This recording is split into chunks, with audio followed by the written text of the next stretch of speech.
नमस्कार, मैं हूं अखिलेश पांडे और आप देख रहे हैं सी न्यूज भारत। वक्त हो चुका है न्यूज आवर का।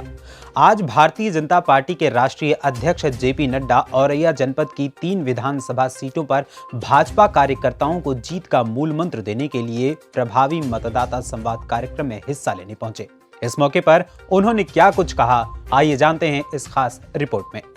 औरैया के माधव मंगल वाटिका में पहुंचे जेपी नड्डा ने प्रभावी मतदाताओं के बीच संवाद स्थापित किया। उन्होंने अपने संबोधन में समाजवादी पार्टी पर जमकर हमला बोला। उन्होंने कहा, हमारी सरकार ने गरीबों को मुफ्त आवास देने का काम किया है, जबकि अखिलेश यादव की जिस घर पर भी नजर पड़ी वो घर साफ हो गया, जिस जमीन पर नजर पड़ी वो जमीन कब्जा हो गई। उन्होंने कहा, समाजवादी पार्टी के कुछ प्रत्याशी जेल से चुनाव लड़ रहे हैं तो कुछ प्रत्याशी बेल पर चुनाव लड़ रहे हैं।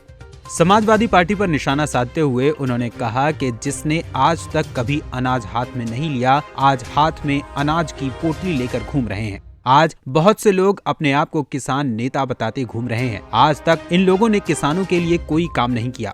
उन्होंने कहा कि जैसे चावल के एक एक दाने से उसकी क्वालिटी का पता लगता है, वैसे ही नेता की एक एक हरकत से नेता की नीयत का पता चलता है। उन्होंने प्रभावी मतदाताओं से कमल की बटन दबाने की अपील की तथा अन्य मतदाताओं को कमल की बटन दबाने के लिए प्रेरित करने की भी अपील की। मंच पर उपस्थित हमारे क्षेत्र के अध्यक्ष श्री मानवेंद्र सिंह जी, हमारे सांसद श्री रमाशंकर कथेरिया जी, हमारे जिला के अध्यक्ष श्री राम विष्णु जी, हमारे राज्यसभा में मेरे सहयोगी और साथी और सांसद रंजीता शाक्य जी, लखन सिंह राजपूत जी, हमारे कृषि राज्य मंत्री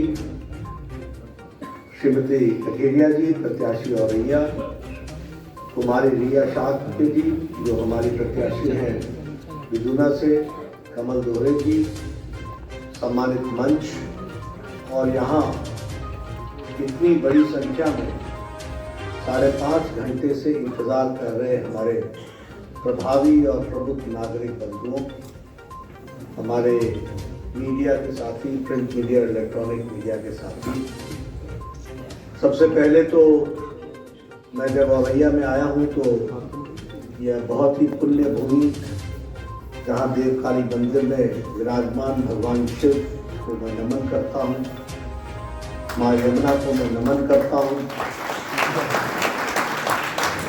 औरैया महाभारत के काल में पांडवों के शरण स्थली भी रही है, ऐसा इतिहास बताता है।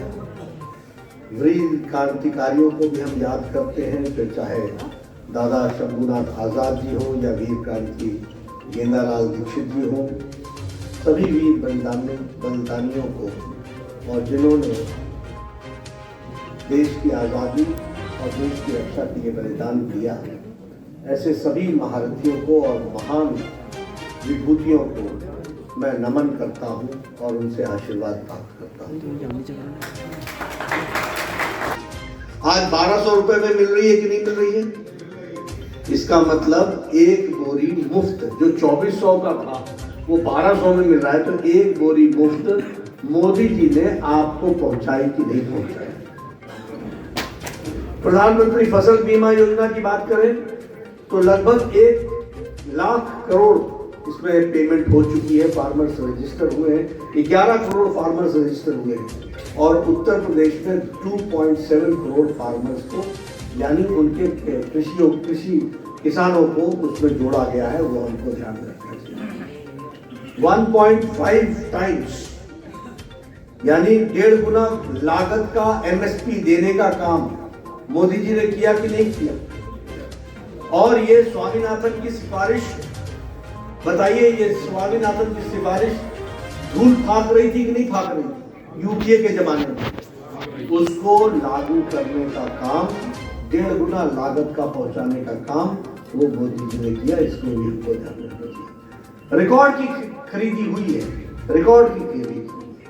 और सॉइल हेल्थ कार्ड की बात करें तो 22 करोड़ सॉइल हेल्थ कार्ड बन करके डिस्पैच हो गए हैं किसानों को, और उत्तर प्रदेश में 3 करोड़ 70 लाख किसानों को सॉइल हेल्थ कार्ड दे दिया गया है।